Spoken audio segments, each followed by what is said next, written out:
There's one thing we have in common. We lost our father at 18. Can you tell me how that was? So, I feel like talking about it is still very difficult. It's been... just saying the number of years also makes it harder. It's been 22 years. And it happened overnight. There was, no long suffering. Maybe that's a blessing in disguise. He wasn't ill for very long.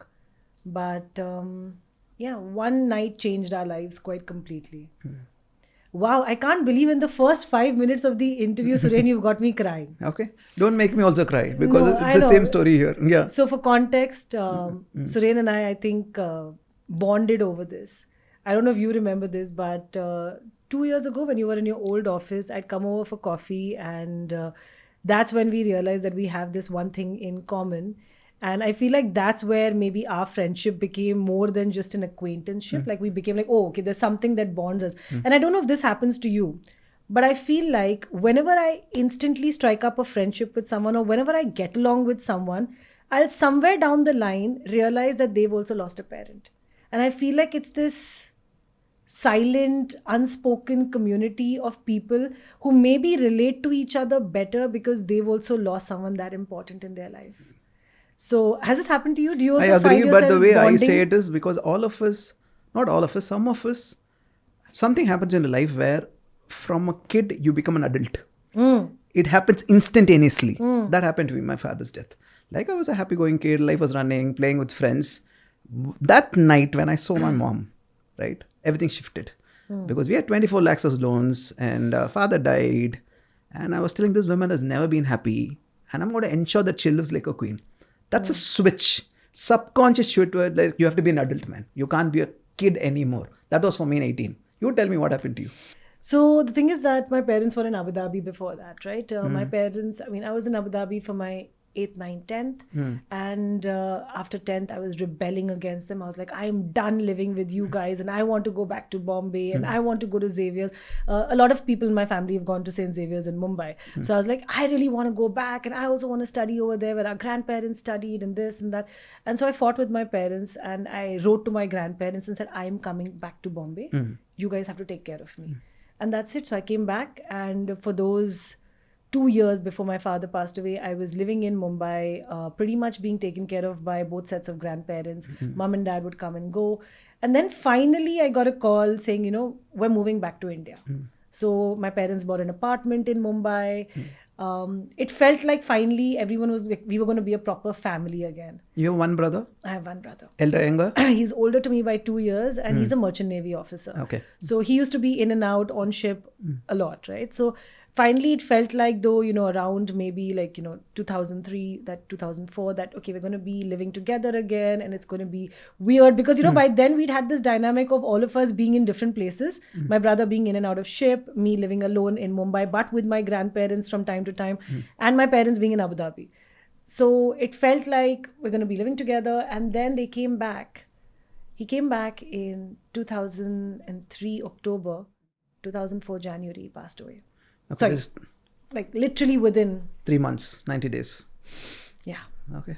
And as I'm saying it to you, I'm realizing also that already before that, we hadn't lived together as a family.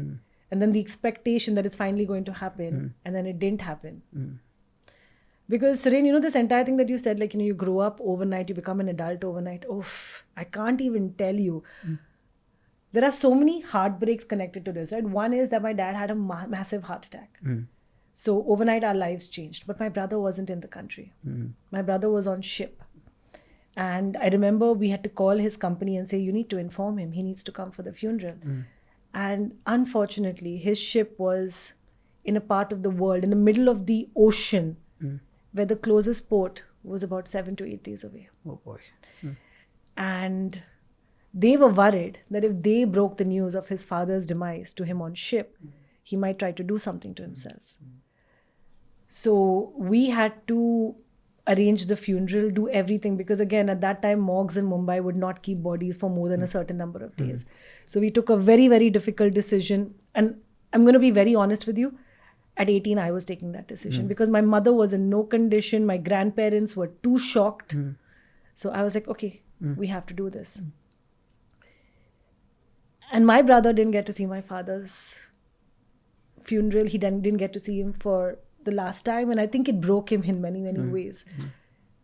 And the entire funeral and the entire like arrangement of it, of figuring out, the formalities, hiring an undertaker, what are the church formalities going to be like, who is going to speak in church, how are the post ceremonies going to be, all of that, I think pretty much if I think back to it now, I had to do it. I remember at one point I was checking, you have to give a newspaper ad, right? I was checking the copy.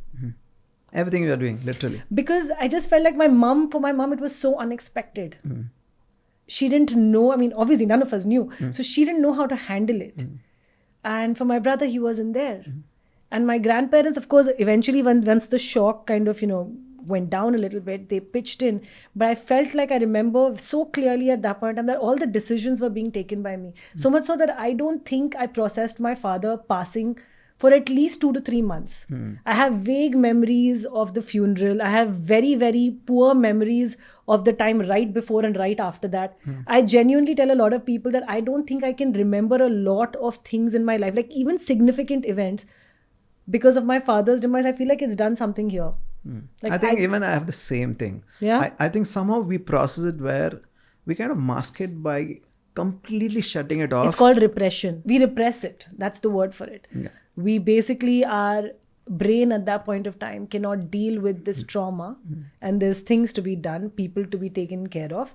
So someone has to suck it up and say, you know what, I'll be the adult in the room, even though I might not be equipped to be the adult in the room, but I will be, and repress it. I have this one very strange incident, right? I didn't go to college for about a month. You were in first year that time? I was in first year senior college. I was doing BMM in Xavier's, and my entire class had turned up so lovingly. Like, I remember they were all there, and they were also doing rotation at home to just come and spend time with me, my mom, my grandparents, because all of us it was such a sudden death. And I went back to college, I think a month or two later. But somewhere like way into like going to college, I remember one day I took an auto from below my building, and we had just reached the signal, which is like less than a kilometer away from my house. And a man is crossing the road, and he looked like his frame and build from the back was like that of my father. And I think in that moment, sitting in the auto rickshaw, looking at this man, suddenly thinking, is that my dad? And then realizing it's not, is when I had a full breakdown. And I think the auto wala went like, what the hell is happening? Because I was howling. And obviously couldn't go to college that day. So I was like, can you just drop me from where you picked me up? And went back home and had a good cry. But I think it took me a good like 3-4 months to process it, that it's even happened. Who are you close to, mom or dad? Not close to dad. I've always been mama's girl. From day one. From day one. And I think that's why I think the sadness is more for me. Therapy session. I've always been that girl who goes to her mother for everything. My father and I were always at loggerheads. We were very, very over-opinionated, very bullheaded, very strong about what we want to do, what we don't want to do.